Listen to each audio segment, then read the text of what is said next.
Hello, everyone. It's a pleasure to see you all. And it's a third and final webinar in the series of Financing Blue Bioeconomy. I am Alessia. I'm a project manager in Tartu Biotechnology Park. We are a business support organization for enterprises in the fields of biotechnology, medicine, and veterinary medicine. The event today is co-organized with the SUBMARINER network and its accelerator for blue growth with the support of Baltic Blue Biotechnology Alliance Plus project. The project is ending this month, but the SUBMARINER accelerator for blue growth is carrying on. If you want to know more about the accelerator, I hope Talia will be have a chance to talk about this later. Today we have introduction of Horizon second pillar cluster 6 bioeconomy from Katrin Saar from Estonian Research Council. And on this event, we will also focus on different supporting measures for SMEs. For example, how can we useful Horizon Results Platform and Horizon Results Booster. This will be told to us from by Tuomas Nousiainen and Alessia Melasecche Germini from Horizon. Michael Rafn from Enterprise Europe Network Maritime Node is introducing what kind of support are they offering to enterprises. And as the EEN opportunities are different in countries, then Sven Lilla from Tartu Science Park and EEN Estonia introduces the free services provided by EEN for SMEs, but also how blue enterprises can benefit through the usage of remote sensing, and he also shares information about space incubation program. So we have quite a range of topics, and I hope it will be really interesting. After each presentation, there is a short Q&A. So as soon as you have a question, you can write it to the chat. But now we can start with Katrin, and she talks about Horizon.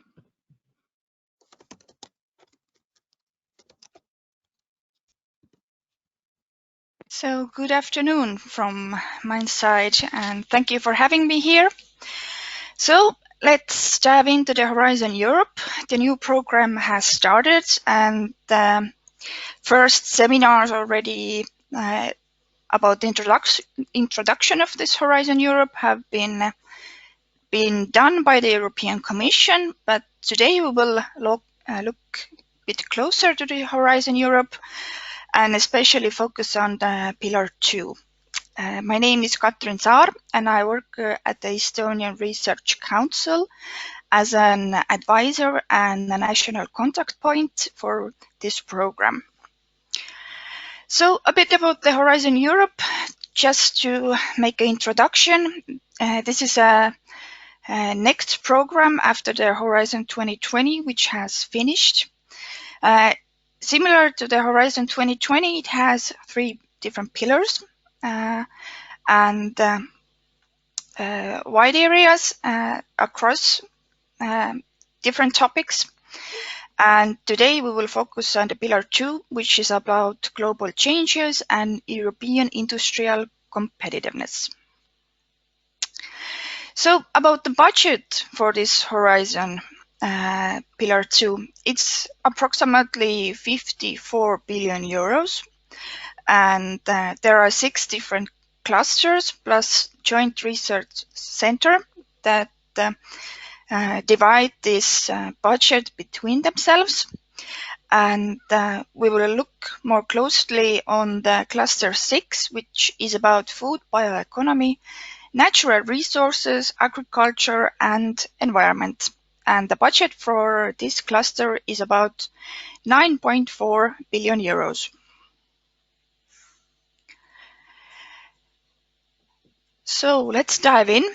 First of all, I have to say some remarks that the work programs for this pillar and these clusters are not available yet. They have still not been adopted, so they are not public. And all the information I'm giving you today is preliminary information, and it still can change a bit. I'm not expecting it to change very much, but some changes can occur before the documents are fully adopted. So when you finally get this work program, it's gonna be a huge document, about 400 or 500 pages. So let's see what you can find in this document. First of all, there is an introduction about the work program, which gives you the context for the cluster you're looking for. Generally, impact. Yeah. Do you have changed the slide, because we see the first slide right now? Oh, yes, I'm changing the slides. Maybe you share the screen wider. You have not presented to presenter mode. I am in the presenter mode. I'm so sorry. Let's try again.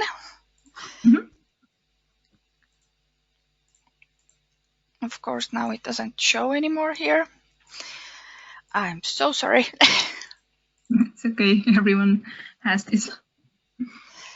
So I have opened it again. Now, do you see a new slide? I guess in the 5th slide, we haven't seen the slides before. Okay, so do you see a presenter mode or just normal? No, we say normal, like you should. Okay, how about now? Do you see a presentation? We see all your slides. Okay. It's okay now? No. No, still no?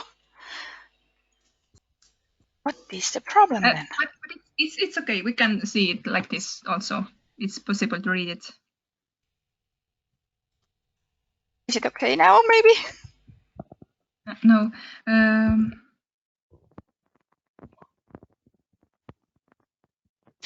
But at least you see slides, right? We see slides.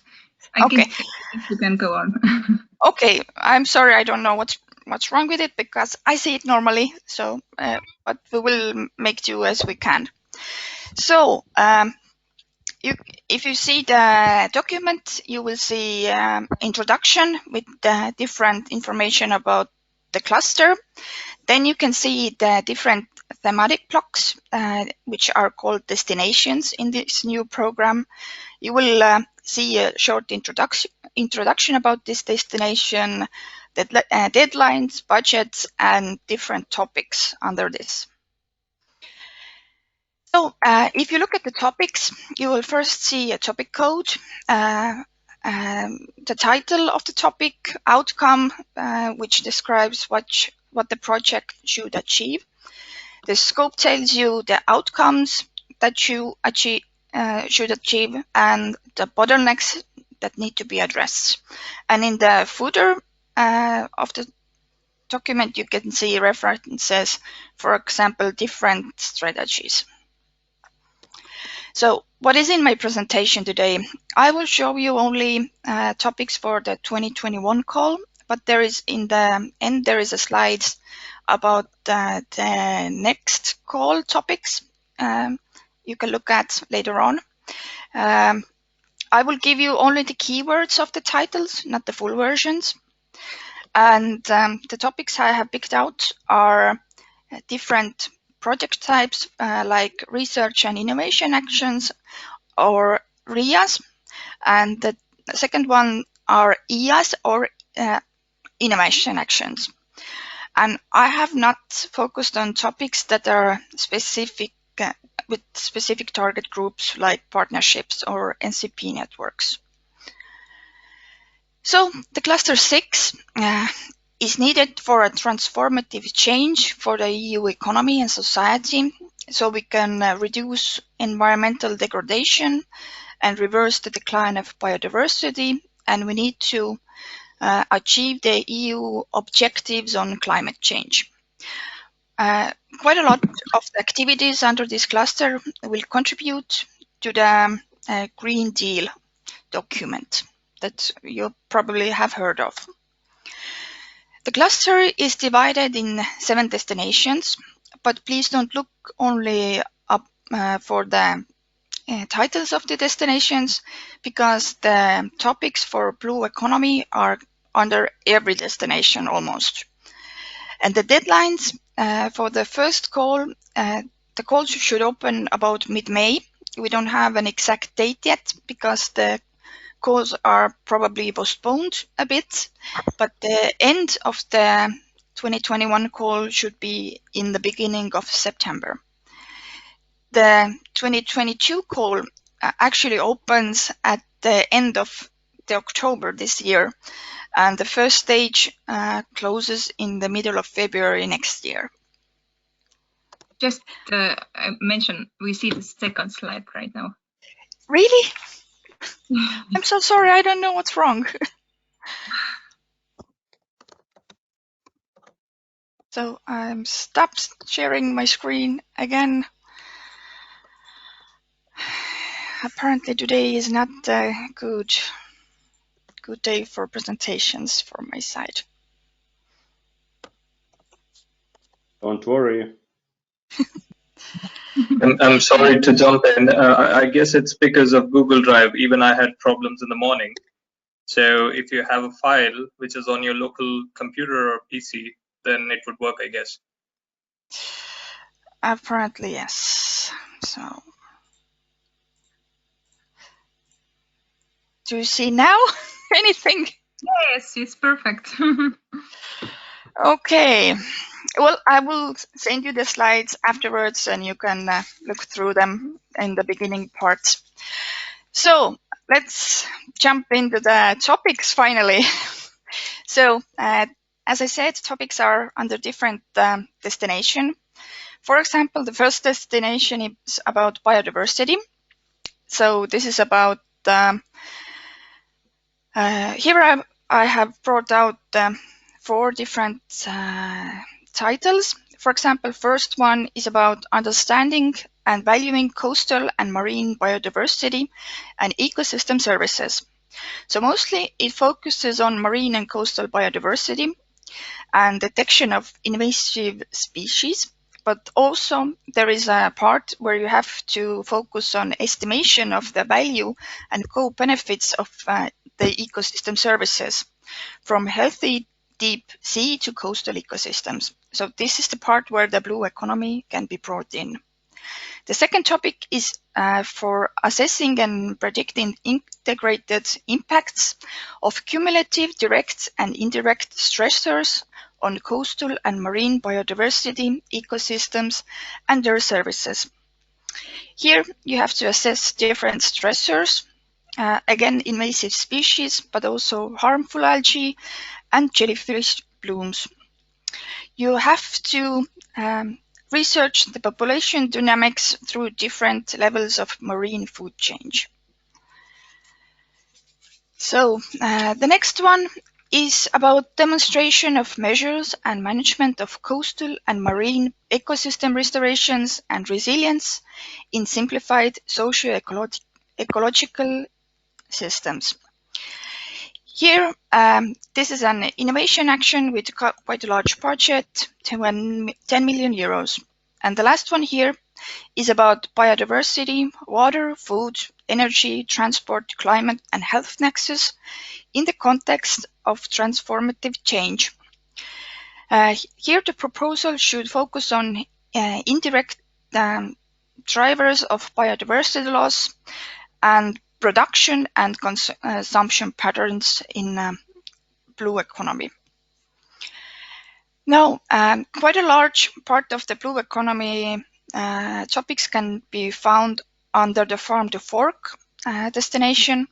For example, the first one, sea to fork, is a part of this, and here you have to find new approaches and tools how seafood is produced, processed, and transported, and have to find innovations to lend lead changes in the seafood consumption behavior. There are also topics about digital transition in the sustainable fisheries, about boosting organic farming and organic aquaculture all across Europe. And of course,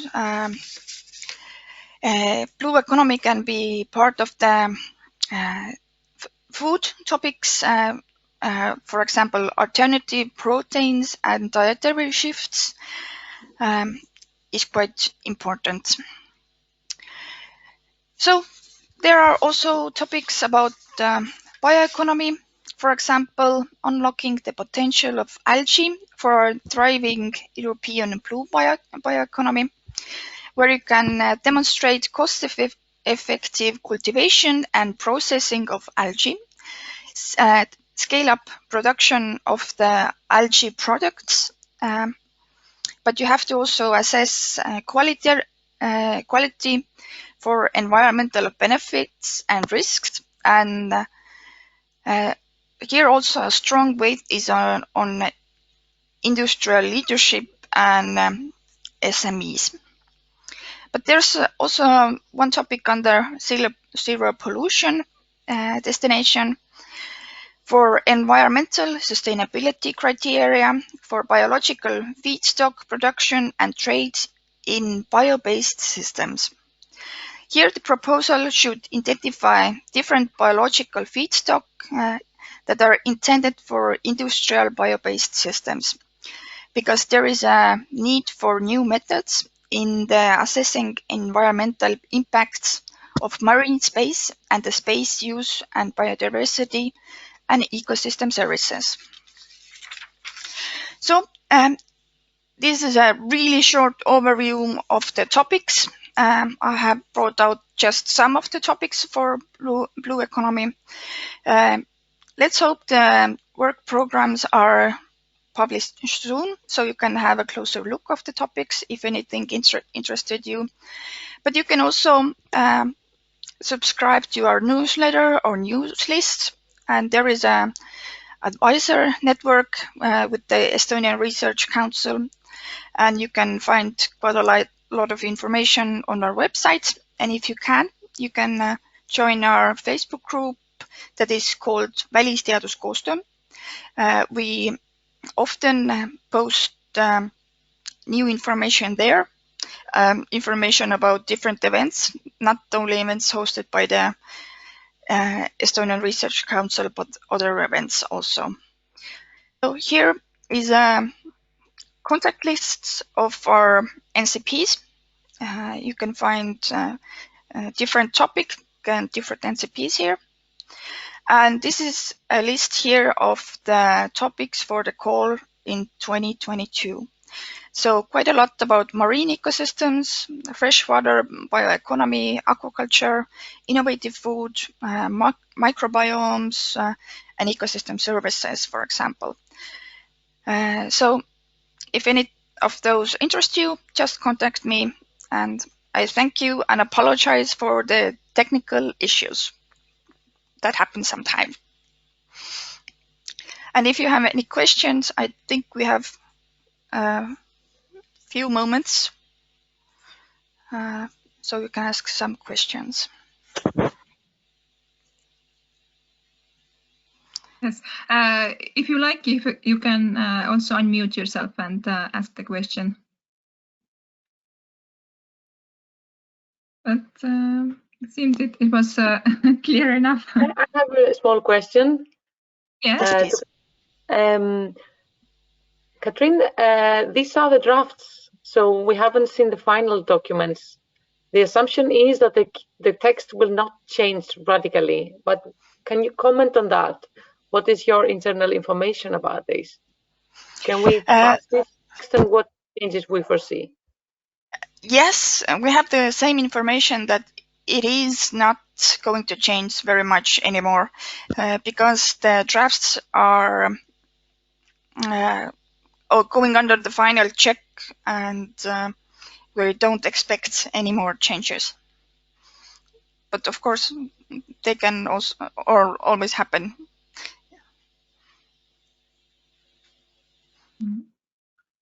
Thank you. It seems that there's no more questions. It was nice and informative presentations. Okay, there is one more question. What is your role for this EU calls? Are you co-writing the applications and follow-up submissions on your behalf? And do we need to be in Estonia to benefit? My role in this EU calls, I'm a national contact point and also part of the program committee as a delegate. So I cannot co-write any applications and submit any applications, but I can always look through the applications and write comments and make suggestions. Each country has their own NCPs. You can find the NCP list in the European Commission websites for your country. But for example, if you're from other countries and you want to find an Estonian partner, you can always contact me and I will forward the information. Okay, thank you so much. Mm-hmm. Thank you.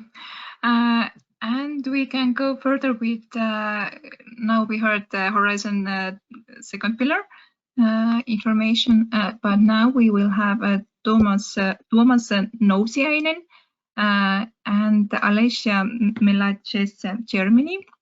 Sorry for the pronunciation, from Horizon to talk about Horizon Results Platform and Horizon Results Booster.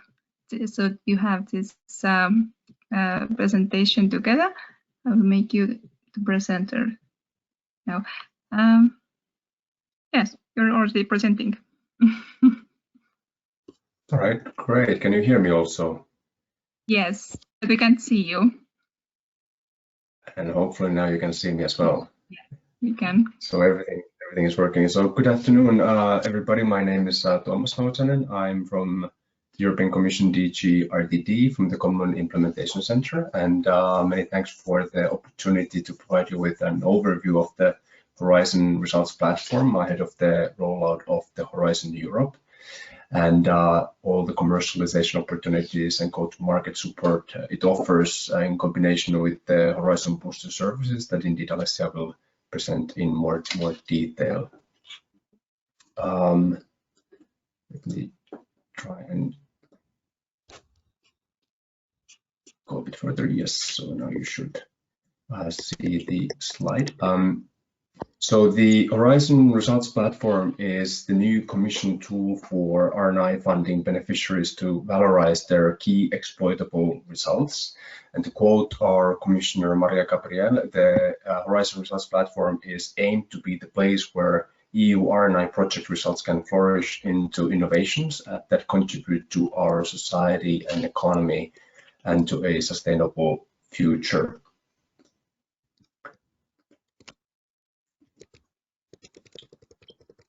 The HRP was launched in 2019 during the EU R&I days and is a completely new cross-cutting valorization platform that currently serves all R&I projects from FP7 to Horizon 2020 to Horizon Europe, and will quite likely expand to also include some other programs or parts of other programs in the future as well.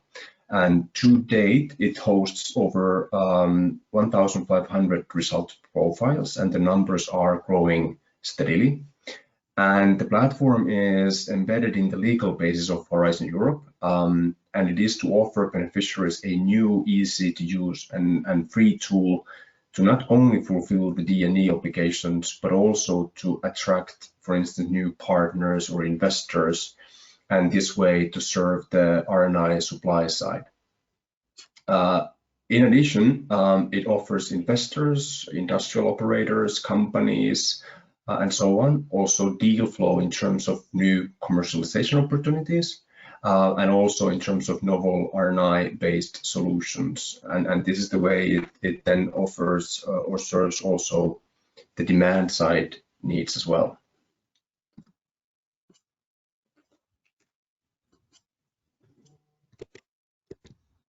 So as noted, the platform serves multiple different target groups, while it primarily offers the RNI results owners a new way to promote their results and to reach out.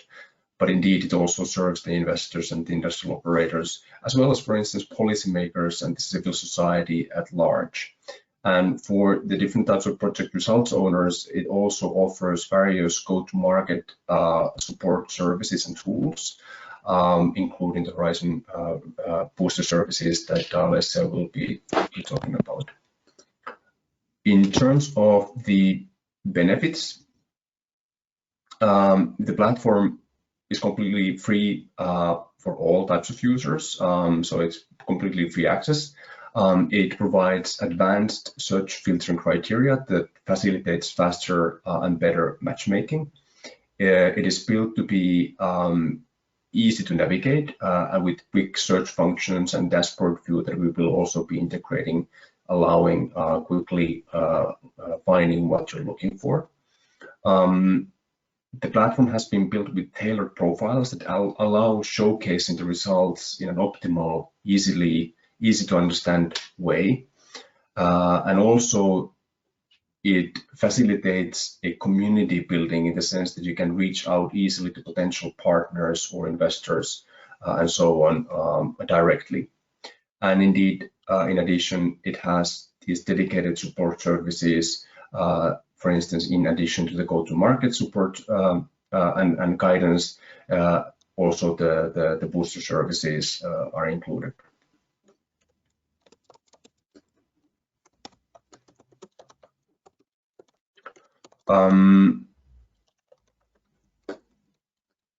The current and future collaborations or things that we are currently integrating into the platform.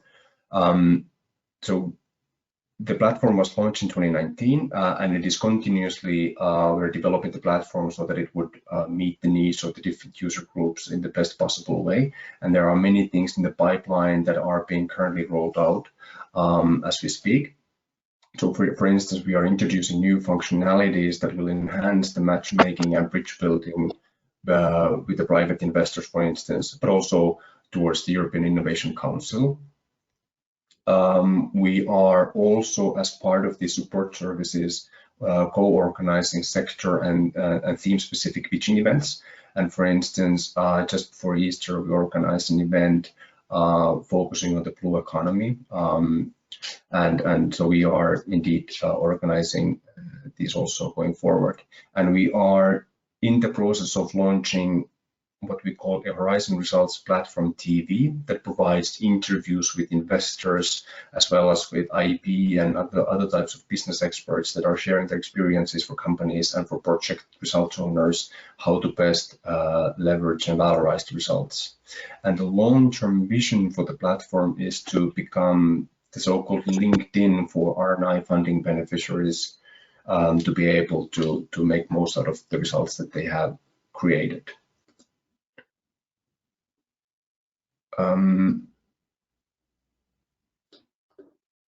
Going forward, currently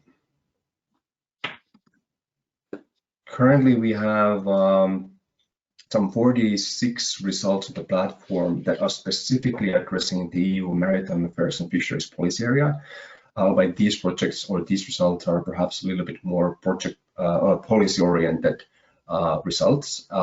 And we have also 818 results as of today that address the UN Sustainable Development Goals, specifically relevant to the blue bioeconomy, for instance. And one can easily go and check what types of projects can be found with different combinations of search filter criteria that you can put in. And as just a couple of examples, I mentioned the blue economy pitching event that we organized. Here are a couple of examples from the blue economy area that were presenting and showcasing their results just a couple of weeks ago. And it's a bit too early yet to say what the results are, but we're hoping that these projects will be able to generate traction among investors, for instance. Without going too deeply into the different types of filtering options that one can have.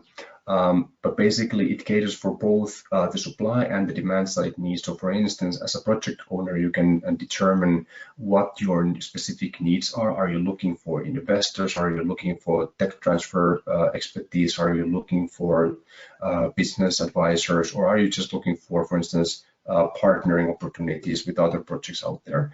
And also for demand side, as an investor, as a city council member, for instance, you can go and look for specific types of results that would fit either your investment portfolio or your other types of R&I needs that you might have.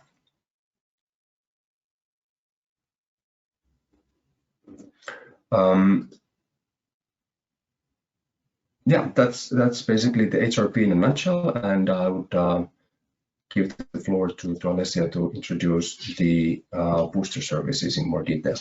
Thank you very much.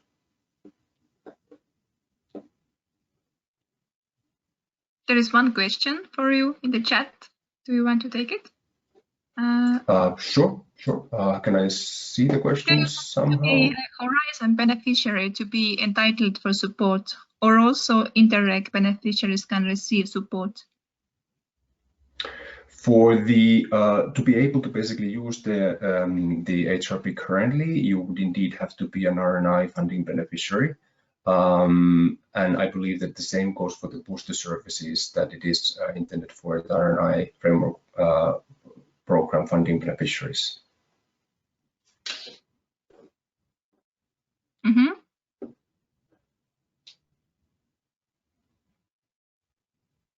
Okay. And now if Alessia can start. Very good.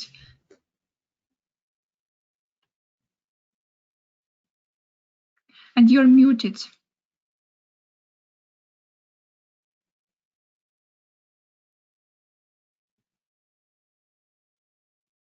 Now? Yeah, very good. Okay. And if you can make the screen larger. Yes. Yes.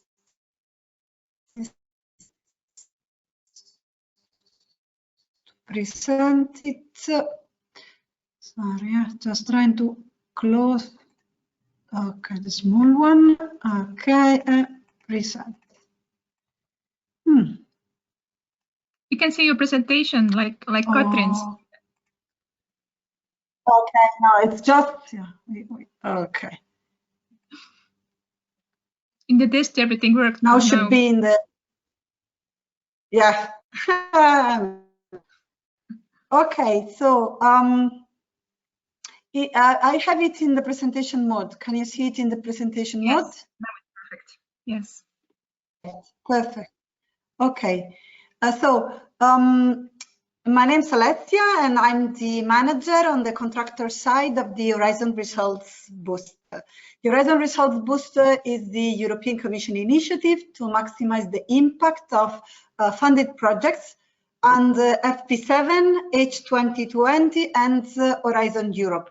So the first thing that you should, think about is the fact that this is not just for the new projects which are coming with the Horizon Europe, but eligible projects are as well the ones who already were financed by the European Commission under the FP7 and the H2020.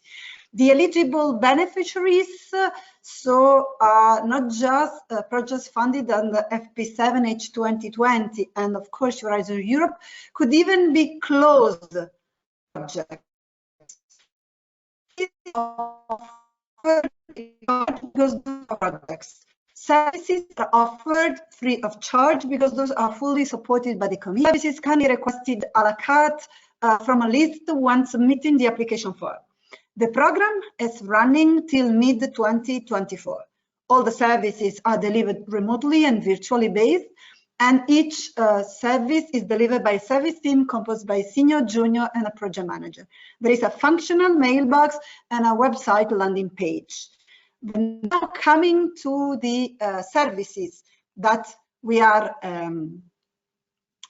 offering under the Horizon Results Booster. Currently, you can see on the screen that you have two different background colors. And the first two services, which are, sorry, this changed the slide a bit too early.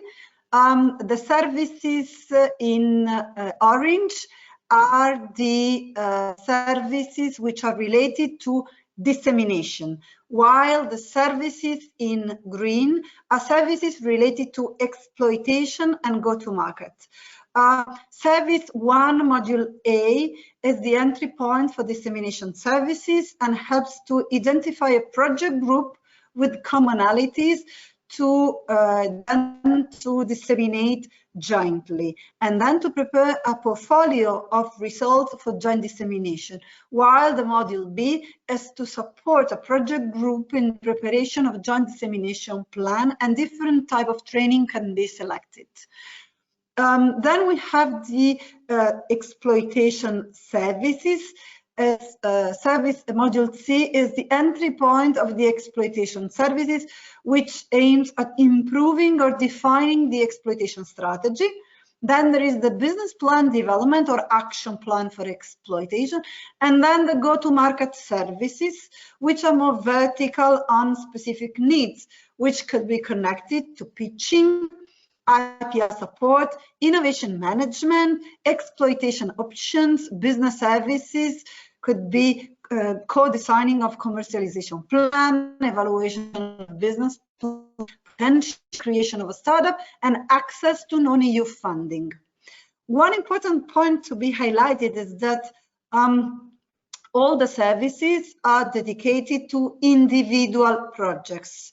But the dissemination services then foresees the creation of a project group. The project group can be created as well with projects which are not FP7, H2020 or Horizon Europe funded. This means that the applicant for the services can come from, of course, the eligible programs, but the other projects we can join the service delivery. Therefore, a specific project group could come from different funding, even regional or national funding, and therefore as well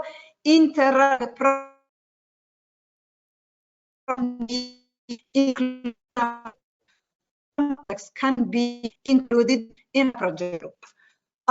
Things are organized in a, of course, when you think to the service delivery, you should think that the first dissemination service is considered as the entry point for dissemination, and therefore there are no particular requirements for applicants. While in the case of the second dissemination service, you already should have created a project group and a portfolio of results. The entry point for the exploitation services is the Module C, and in this case, there are no specific requirements. During the service delivery, the focus is only on 3 key exploitable results, because the idea is that methodologies, approaches, and tools are exercised with the experts appointed for the service delivery, and then those could be transferred to all the other key exploitable results. Business plan development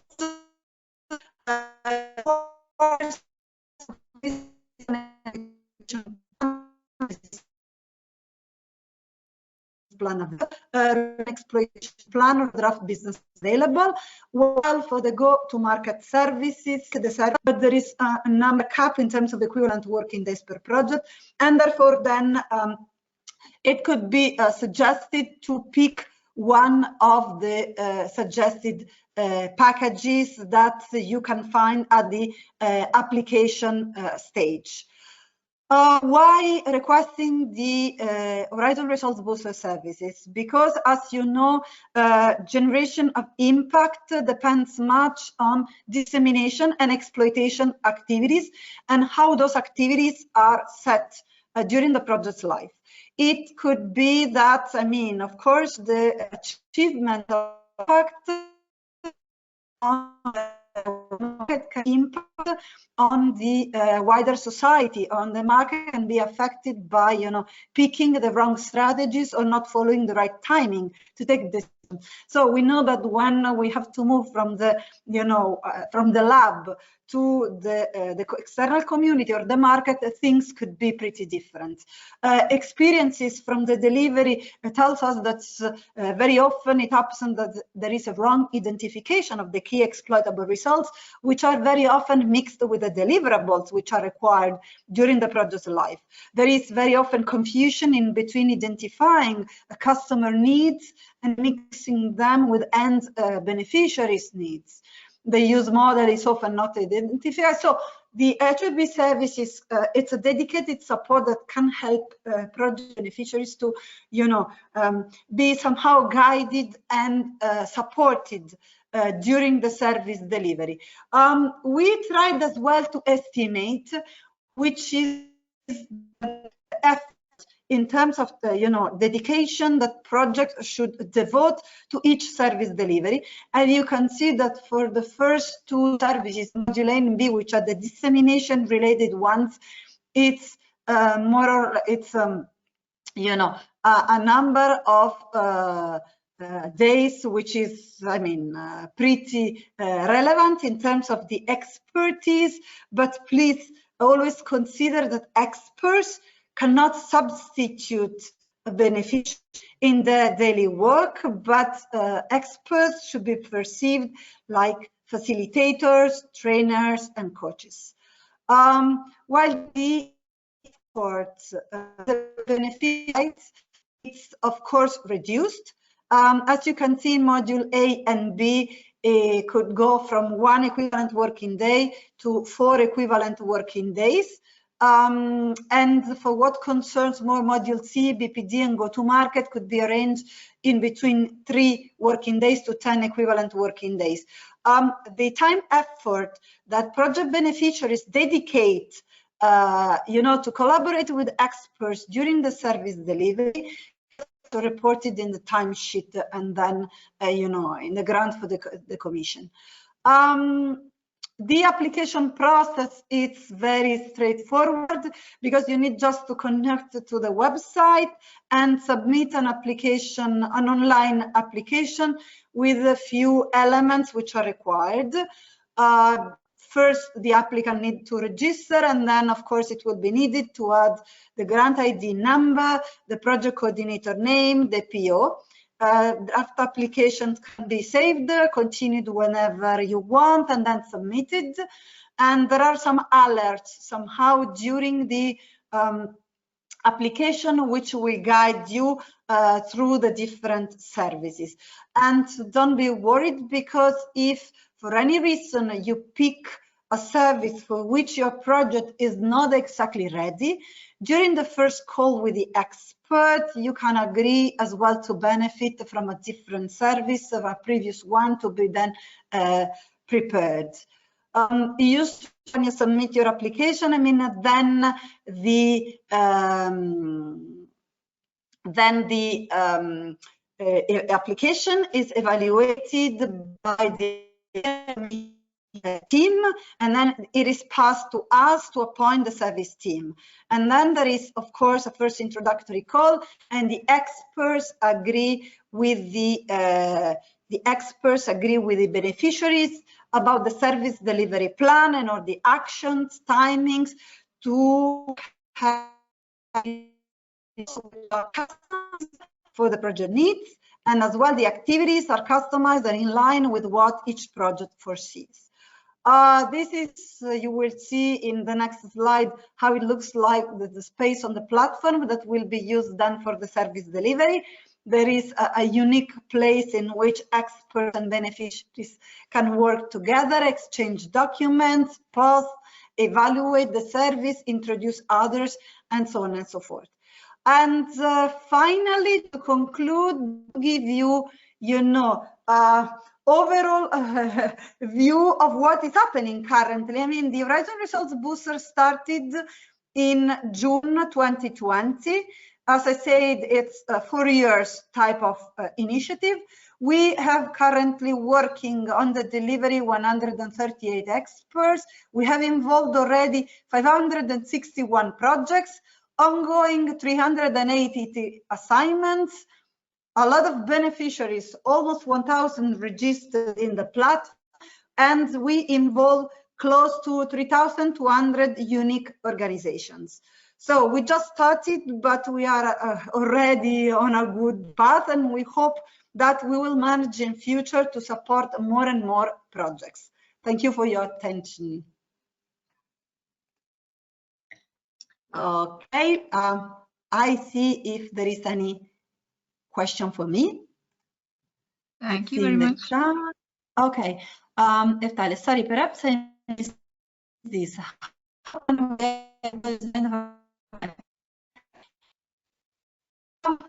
can we do it? Currently, it works. The experts have been listed when we were awarded as consortium by the Commission.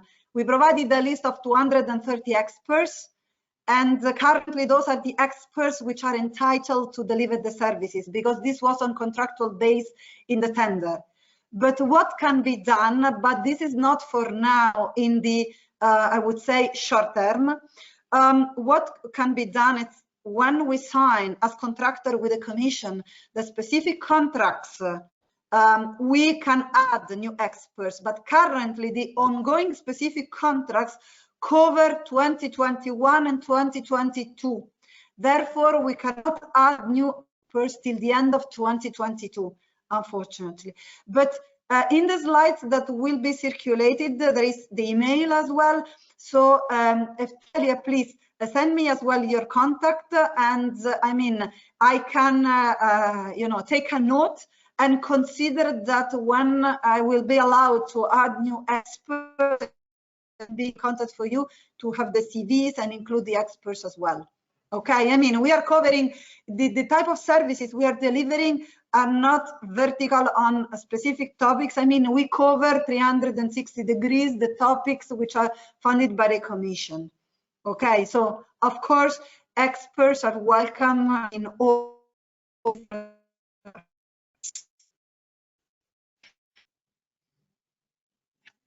Hi, Alessia. Yes, thank you very much. I will close my camera because it's a little bit bad connection. But in the end of this session, at before 2:30, hopefully I will have a short presentation about what's the context about this webinar, because we have actually Blue Growth Accelerate on board, and we have more than 70 mentors and experts. And we are also connected with Blue Invest for providing mentors and services there to also startups and SMEs. So we are very much interested in such opportunities because we have the knowledge, and also we have also the people. So we'll be definitely interested for such opportunities in the future. Okay. It's And very nice. Yeah. Yeah. We cannot express enough how happy we are that you are here today with us.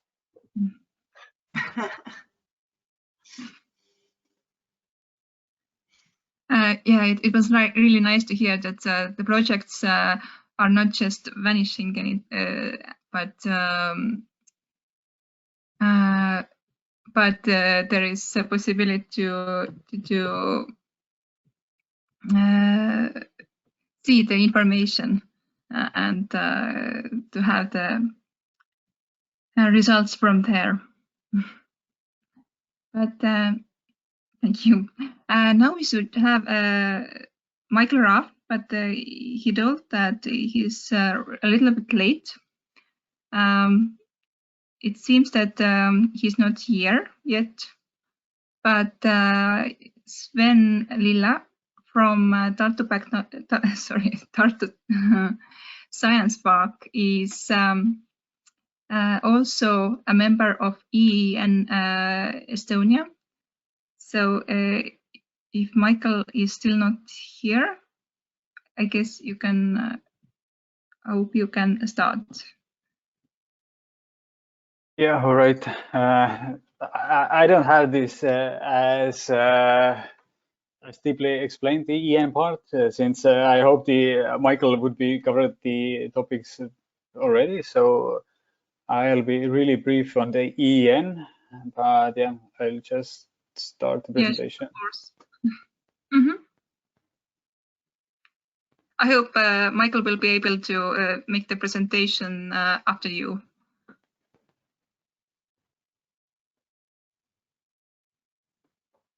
Yeah, it's perfect. Yeah, perfect. So, hi.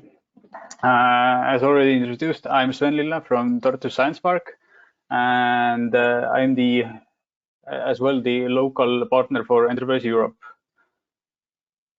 Why the slides are not moving? Yeah. Did you see the slides moving? Yes. Perfect. So yeah, the EEN partner network in Estonia has 5 partners. The Estonian Chamber of Commerce and Industry, Tartu Science Park, Tallinn Science Park, Tehnopol, and 2 private consultancies, Baltic Innovation Agency and Invent Baltics. What we do, we offer SMEs to get the benefits of the different European companies, networks, and we offer them different possibilities for partnerships through brokerage events, company missions to the companies, where we go together with companies and researchers from the different research agencies, for example, universities. Of course, there is a possibility to put on your own idea as a so-called technology or business profile, which could be mixed and matched with different interests from all over Europe. As well, we offer advisory support in the topics of market intelligence, IPR, and so on and so forth. And of course, we broker different funding opportunities, as already some of these have already told here today. And yeah, we are in the business of technology transfer as well, as already heard here today. So the EEN and the EEN Estonia is meant to help companies to get the wider approach all over Europe. What about since Tartu Science Park in the framework of EEN is part of another sector group called Aeronautics, Space and Dual-Use Technologies. Then we combine it with the European Space Agency's business incubator, which is basically the largest incubation network in the whole world. And the idea is to support SMEs and startups.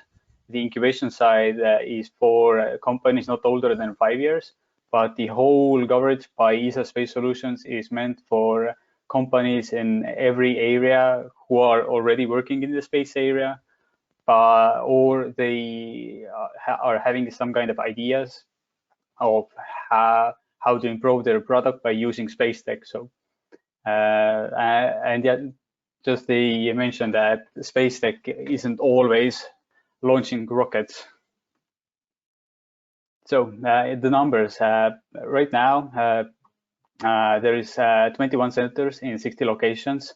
For now already, actually, the supported startups with the business incubation is over 1,000 startups. There's a bit outdated number here, but yeah, in general, it's actually 1,000 startups supported by the biggest networking world. Yeah. Sorry. What? Something happened. Sorry. Yeah. What we offer is 50,000 euros for startup, and through different programs, which I explain later, is possible to ask up to 2 million euros from the space agency. And of course, there will be a lot of help from the agency side and from local side. About the applying for business incubation is that the business side, of course, will be space related. I'll explain that later. Some of the examples that could be applied in the blue BioEconomy side. And as I already mentioned, the company must not be older than 5 years, and the company should be located in Estonia during the incubation period. We've been opened since November 2017. We've ran 8 selection campaigns. In total, there has been over 40 applications, 16 startups selected. We just selected 3 startups actually yesterday, but I can't disclose them yet since they still need to be contracted. And from those 16, there's 8 active and 8 companies that already have finished incubation in different areas. Yeah, what we in general offer is the 50,000 euros non-equity funding. That means that we don't take any shares, and the funds are specially for only R&D and IPR works. So the company couldn't use the funds for salaries and topics like that. We offer technical support up to 80 hours to our partners, University of Tartu, Tallinn University of Technology, and lots of private companies that are around us. What other companies who are affiliated with us have said that the use of ESABIC brand in every area is quite a door opener in Europe. So that's a really good benefit besides getting the funds. Yeah, and the possibilities, the main area how the blue bioeconomy could benefit is through the Earth observation. Earth observation side, what I'm going to cover here really briefly today is basically a satellite constellation called Sentinels that are on the orbit of Earth, and they provide different kinds of data, as you see here. Sentinel-1 provides radar data. Sentinel-2 has different optical imagery for land services, as well vegetation, soil, water cover, so on and so forth. As well, sea surface topography, sea and land surface. And Sentinel-6, which was launched the latest, has a really high accuracy for measuring the global sea surface height. And so you might thinking that what does it all have to do with the topic here? So basically what you can do with those satellites is that you can assess, for example, marine pollution. You can detect oil spills that are disturbing the local ecosystem, fish, algae, and so on. You can detect the polluters. For example, if the ships are throwing some garbage into the sea, you can detect it and track back to them. So it's like kind of a somewhat preventive and somewhat for taking actions. As well, through that, you could detect where are the floating islands of plastic all over the oceans, or where are the buildups. So you can find the right spots for cleaning the coastline from the plastics and other stuff. As well, the latest studies have shown that there is a possibility to spot algae bloom from space, both harmful and good ones for fish and so on, or the harmful sides that could ruin the harvest and or something like that. And of course, you can check the food levels, temperatures, sea levels, and basically there's lots of opportunities. We from right now in Estonia don't have any companies that are using the Earth observation for anything doing with the marine industry, but we have the usage for Sentinel satellites for the grasslands. There's a company who uses the similar ways to detect crops and the exact times when the crops are ready to harvest.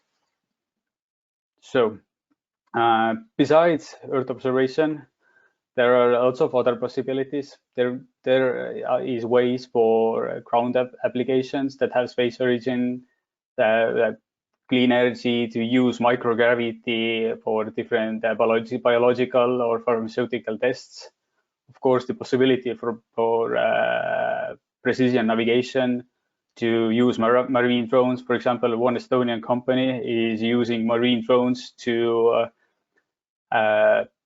control the fish growth areas where the industries are growing fish, and all the automation, the feeding, everything could be done with the usage of drones.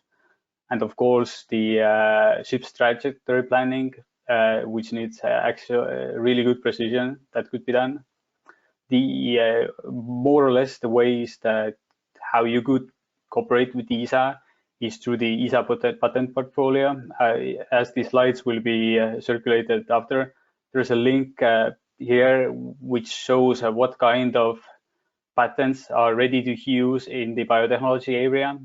So you could use them to build your own business case or implement in your already existing technology. And from the beginning of 2020, Estonia joined the Artes program as well, which gives you the possibility to propose your own ideas to ESA. You could do a feasibility study or demo project in the topic that's interesting for you and has the possibility to utilize something space related in your business. And yeah, since there are some open calls, you can check from them, but there's always possibility to start a direct negotiation with the pitching your own idea. So that was really brief. I hope you will have lots of questions. If you're interested within the business incubation, we just closed one round, but the next round will be in late October. I was Sven, and thank you for your attention, and I'll be ready for the questions now. Thank you very much. It was really interesting. We have a question from Italia. Do you have any Baltic Nordic presence among startups experts? Your voice went a bit laggy. I didn't hear the last. Okay. Yeah, I saw the question now. Yeah. Baltic Nordic, we work really close with the other business incubators in the area. We work together with the Nordic big so-called, with Denmark, Norway, Sweden, Finland. And as Latvia and Lithuania are planning to open their VisaBix soon enough, we can cross-reference the experts from there as well. From the startup side, actually, we have Russian startups in VisaBix Estonia with the startup visa, bringing the expertise. And we, with the last selection in November, one Finnish startup from Turku moved to Estonia actually, and they have established their business from research in Tallinn, not in Finland. So we are attracting Nordic startups and Nordic experts here. Mm-hmm. And the follow-up question was about the partners. VisaBix itself is run by a consortia that includes Tartu Science Park, Tallinn Science Park Tehnopol, both the University of Tartu and Tallinn University of Technology, as well the fund credits who will offer the startups the possibilities to get a startup loan. And from the company side, we have lots of different companies who are offering the startups the possibilities for prototyping, software development, for example, Stack, Milrem. Even we consider the Tartu Biotechnology Park as a partner when we have a really neat business case. So the Sven from BioPark is waiting for the first case that we could cooperate as well. Did that answer the question? Talia? Yes, certainly, and I'm very excited with your. I didn't know what you're doing, and we can definitely in the future collaborate and talk into more details in a bilateral meeting. But yeah, I'm very happy to be here, invited by Hilary and Sven. Thanks. Yeah. There is another question. Yeah, actually, Sweden has many locations. I don't remember all by heart, but Trollhättan might be one of them. I know the other one is in Luleå, and the branch in Lund will be opening soon as well. Mm-hmm. Very good. And Michael asked about marine drones, and actually, yes, we do.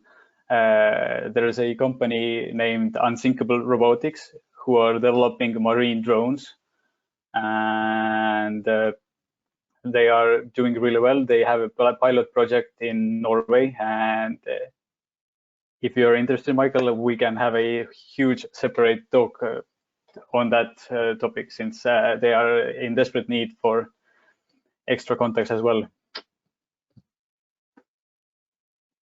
Mm-hmm. Do we have any more questions? If someone want to ask directly, they can unmute themselves and ask the question.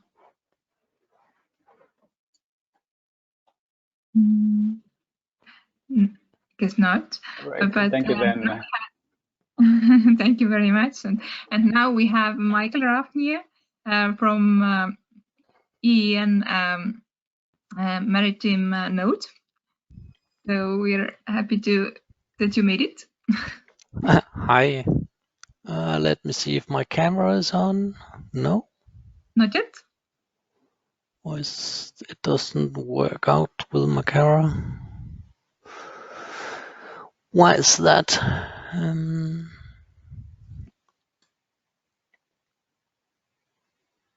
you can try if you can share the screen also. Okay. Let me see. And how do I share my screen here? Here.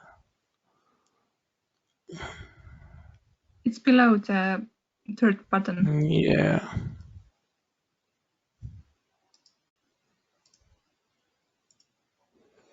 Does that work out? Not seeing it, but if you should, yeah, we see. You see it? Yes, you can make it larger also. Let me see, where's my mouse here?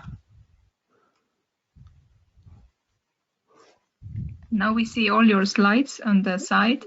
Maybe You see all the slides here? Yeah, should be here. Is that okay? Yeah, that's good. Okay. Thank you for...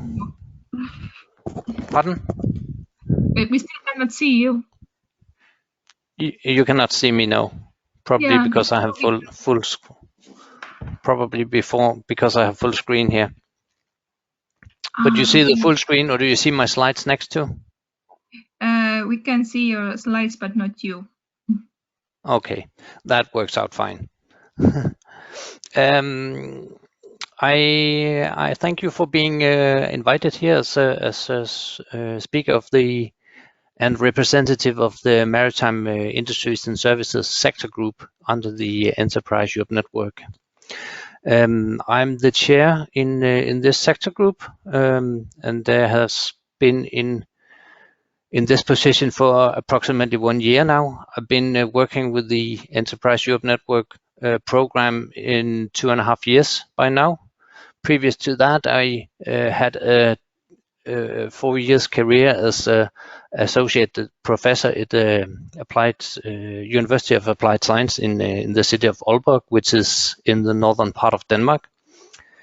And previous to that, I had somewhat 25 years of experience from different positions in industrial companies in the northern part of Denmark. It's a bit about the background of my position here. As I said, we're in the Enterprise Europe Network. I know Sven, I was a bit late, so I guess that Sven also elaborated a bit about the size of the network and the potential that we have. And As you see, we have the 17 sectors here, and I'm chair of the Maritime Services. The group is at present 20 members, and we are located in 15 different countries. That means that some of the larger countries like Germany, France, Italy will have more members because they have more consortia. But the coverage of being present in 15 European countries by 20 members is quite comprehensive, and it gives a lot of opportunities in working together. We support the SMEs, and our basic task is to help our local SMEs in their internationalization. What it means being in the sector group is that we meet physically, obviously not now, but in general we meet physically two times a year, hosting a program where we discuss opportunities in the sector, cross-border, and help each other in finding new ways for our SMEs.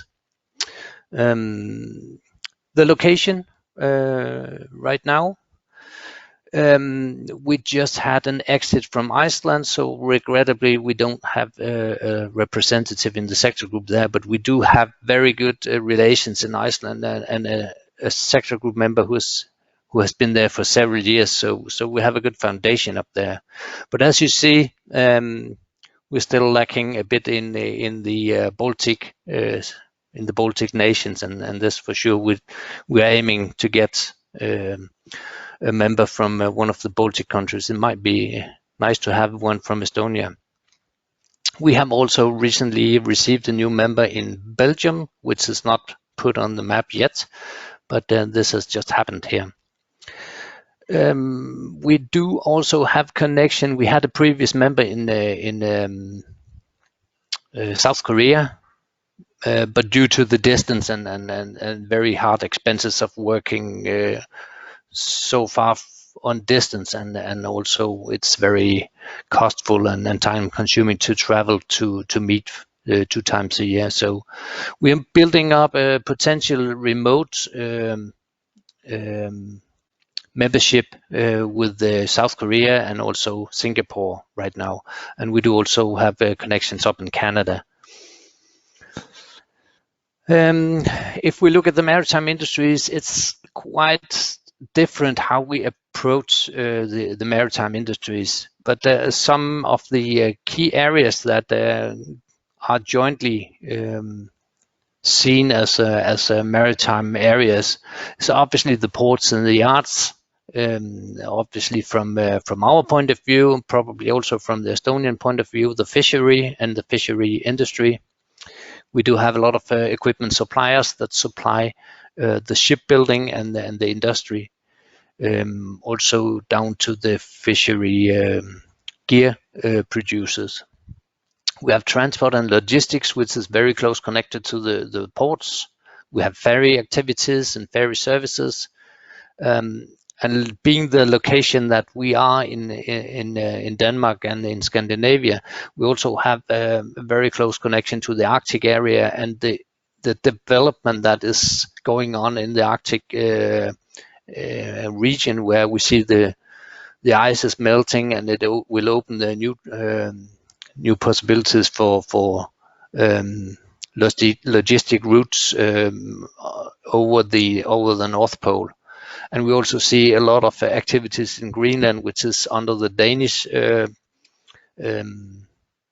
or in connection with the Danish government. We are supporting the Greenland government also.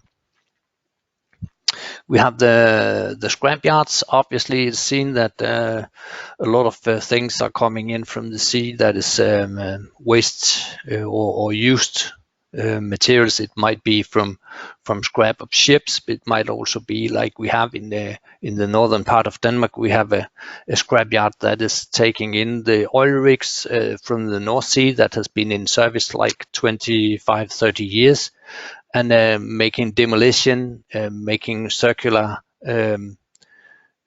scrapping finding out what is to be scrapped, what can be reused, and so all sort of things.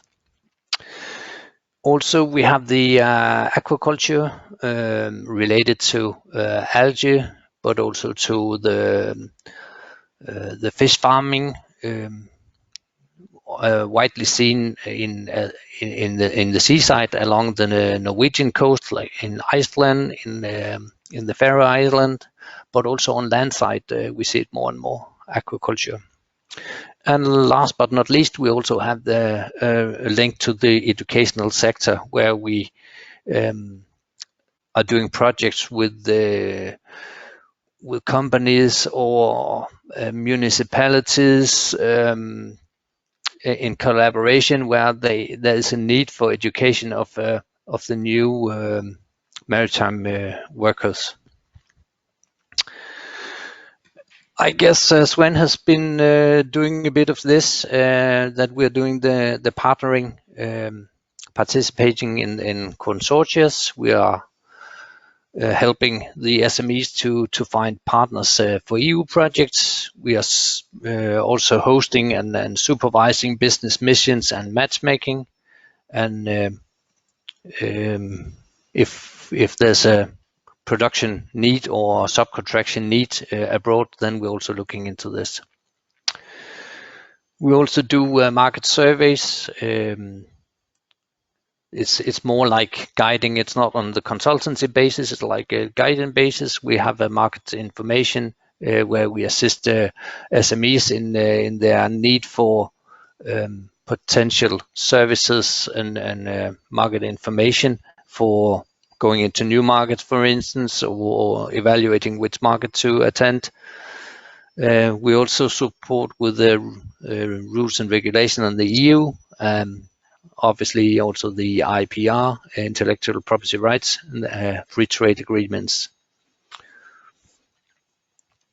In innovation and guiding, we assist on the new calls and the new funding opportunities.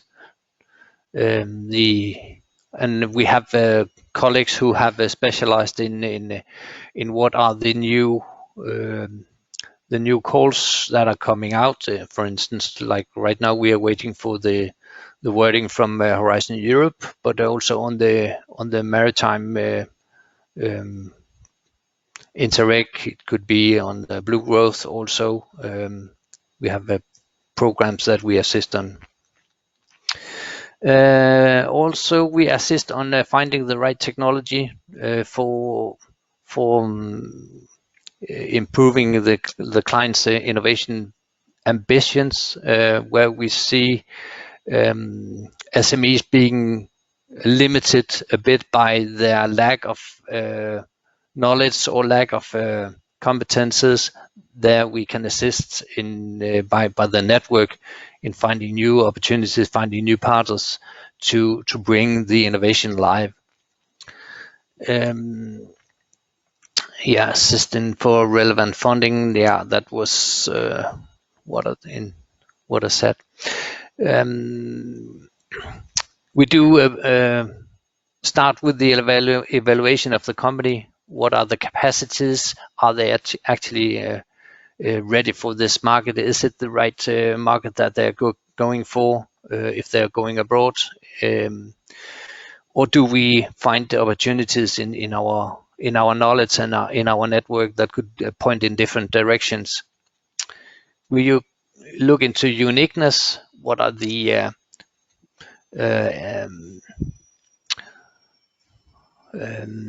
benefits and the opportunities of the company? What could be the unique selling point, unique propositions that could place the SME in a good position? We also take care and discuss the growth ambitions of the companies and the SMEs. Do they have ambitions? And if they have ambitions, do they have the skills, the needed human capital and human capabilities inside, and or do they need either to bring this on board before going in a new direction, or in an export position, or do they need to onboard or potentially collaborate with a different partner? One of the last points that we are looking more and more into is the sustainability. Do the SME actually discuss and relate to the sustainability question that is brought on top of the Commission right from the last program has started. This is one of the key questions that we need to address significantly, and the SMEs need to understand the need for being sustainable and the need for collaboration in terms of sustainability. The value adding for the SMEs. We give them the opportunities to go into new markets or to find subcontraction or production partners. We find new technologies if they do lack it, or if they have potentially a new developed technology that they would like to share with the partnering abroad, then we give them these opportunities also. And why are we doing this? Well, the target is to create jobs and to create turnover and earnings for the SMEs, but also to give them the opportunity to stay in the competition. It might not be a job creation, but it might be even the ability to face competition and stay in market. That's also a goal. We have a tool here. I know this presentation will be shared afterwards, but there's a tool here, and you'll find up the link. The opportunity is to go directly and find partners for your challenges, and of course the EEN will also assist in finding the opportunities. But this is a self-assessment tool that you can use.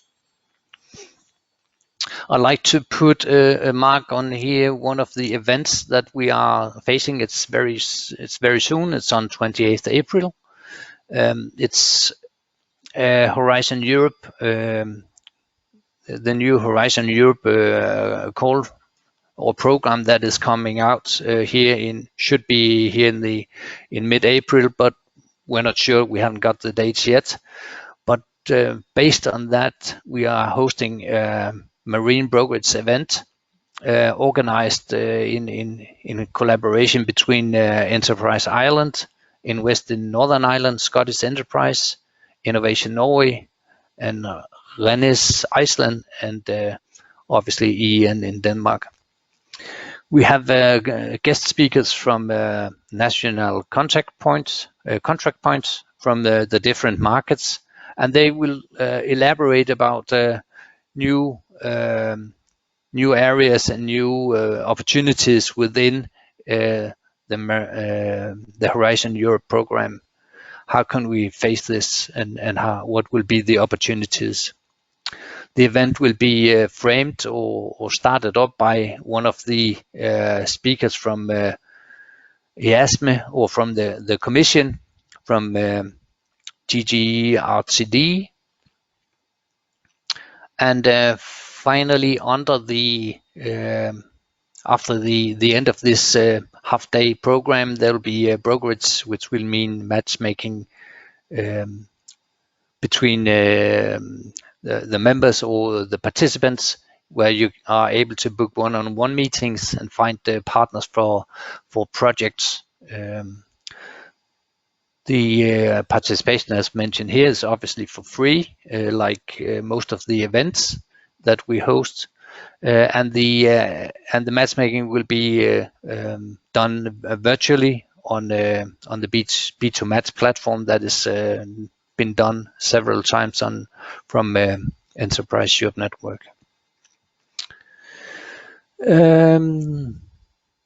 On the Horizon Europe Marine, the topics that will be discussed and looked into are the mentioned here: biodiversity, sustainable fishery, zero pollutions in sea and oceans, land and ocean water for climate change, resilient and healthy green rurals and coastal and urban communities, climate neutral and clean, smart and competitive waterborne traffics, and the waterborne transports, also maritime food industry, algae business, fishery, and the equipment for the fishery. And finally, the health and environmental friendly food systems from primary production to consumption. So these are the topics that will be dealt with under this event here on the 28th. So if you have the interest in looking into one of some of these areas, then feel free to sign up for the event.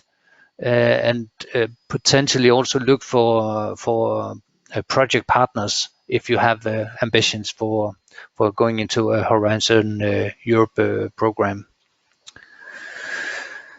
What we also do, like here we said, we have the business missions where we assist companies going abroad. It could be like a number of companies who has the ambition of finding collaboration partners in Estonia. Then we could arrange a number of companies that they would like to send to Estonia, and by the help of the Enterprise Europe Network in Estonia, we'll find potential partners for our clients to meet with. I think I've mentioned a lot about this business, technology and research partnering opportunities that we do. And finally, we also have the newsletter, maritime newsletter that we do 4 times a year. On event side, we support a good number of events. Those here are some of the most well-known international events. The SMM is the world's largest maritime exhibition, biannually in Hamburg. We have the Posidonia also biannually, the opposite biannual, but it's from Athens. Europort, which is in Rotterdam. And we have the Navigate, which is in Finland, and FOWT, which is the floating offshore wind turbine, which is held every year in Marseille in France. And finally, we have this Transexpo in Odessa. But we have several more. Those are the most international that we support, but we support also a good number of local expos and events, like Ice Fish in Iceland, like Danfish in Denmark, and so on. So we are a little bit out of time. You're finishing. Pardon? It's a little bit time to finish, but I see you are finishing already. Yep. Did I match the time? Yeah, but you have a lot of questions, so I have questions. Okay, happy to hear that. Mm-hmm. Yeah. So please. If you stop sharing, I'm not sure why my camera is not there. My camera is still not up. But anyway, I will start reading the questions from the chat. Yeah. Do you work also with marine sectors? Would you like to hear more the benefits terms for becoming members? SUBMARINER are mainly working with marine sectors. Excuse me, could I have this once more, please? Yes. The first I part can say Sorry, Larry. Yeah. Michael, can you hear me? Yes, I hear you. You mentioned a little bit about marine sectors, and Yeah. in your brokerage event, you have marine sectors in like algae, fish aquaculture, and fisheries. Maybe you are a maritime group, so you are now opening it to the marine sectors as well. And what are your vision about this in the future? Well, the ambition is that we should cover also. It's a bit of a difficulty because it's somewhat placed in between the maritime and the food and agro sector. So it's a bit of this and that. But I think we'll support it from both sides and try to get more related into the different sector groups and help each other to support cross-sector crosswords because we'll sea and ocean, and what is related to that is both marine and maritime from my point of view, and it's a bit of we don't always know where to place the situation here or place the companies here, but we try to support from both sides, and we should be happy to include more on this. We have for instance if you say on the algae, we have a good network here in Denmark about seaweed algae production, which we have just connected with. It's connected between my colleague from the southern part of Denmark, who is in the sector group of agri-food. So we are in it. We're in it together, and we have a good colleague also in the UK who is in the sector group of maritime, but she has a very good participation from the algae network in UK.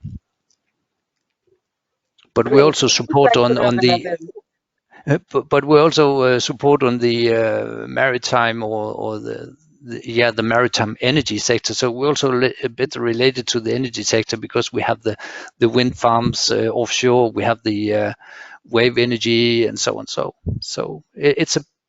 we cover a lot. Yeah. And because we are also covering a lot of SUBMARINER, both from the bioeconomy, but also for marine space management, I think that we should have a talk more. Yes, for sure. I'll be happy to do that. Your colleague, yeah. Thank you very much for joining us. I think I will invite my colleague Anders from the agri-food because we will find some shared areas where we can help each other. Cool. Yeah. Very nice. Then we can have the next question. Can SMEs request market service? And is it for free? If they request market service, well, it's not like we are doing full market reports. But if we have, for instance, an SME who wants to go to the Baltic areas, then the market survey from my side will be that I address the colleagues in the Baltic area, Baltic EEN offices, and ask them, could you help me finding potential partners, potential companies? Could you give the brief information about how is the market located geographically, who are the key players, and so on. And obviously we'll assist the opposite way. If Estonian companies would like to go to Denmark, they could address me and say, could you give us a brief overview of the market, and that would be the assistance. So it's not consultancy, it's more like guidelining. Sounds good. Under what conditions can SMEs use your services? Do they need to, there was this evaluation, maybe it's about the same like this, connected to the evaluation question. The next question is, what is the evaluation process? Who is evaluating the SMEs? It will be us. I will be evaluating my clients. If I have a new client, I'll have a meeting with the client. I'll do a intake assessment interview with the client in order to get acquainted with the scope of their business, and also to evaluate if the ambitions that they state is for real. I would not like to waste the client's time if they are not, or I'd rather point them in a different direction if they are not ready for the international ambition that they say. So I'd like them to point them in a second direction in order to be more equipped and find the competences that they lack, before they go international. Very, very reasonable. Talia, do you have any more questions, or can we stop? I have many questions to Michael, but I think I'll take it separately. Yeah, do that. Do that. We can just share, Talia. Thank you very much, Michael. And there is one more question from Jessica. Yes. How do you define sustainable, Michael? Sustainable. Well, it's related to the sustainable goals that are set from the United Nations. So it's sustainability is in the 17 blocks, in direction of the 17 blocks. Obviously, the companies should not address all blocks, but find out which areas that they should work with in order to get sustainable. Find the main topics that they should address, and then discuss how to work with this into a more green and sustainable direction. Get rid of waste. How do we get rid of waste materials? When we are producing new products, how do we consider how they are scrapped after use, and so on. What kind of materials do we put into our products? Are they do we put demands to our subcontractors that they should deliver ecological or sustainable spare parts into our products? Yeah, all that way. We have a program under the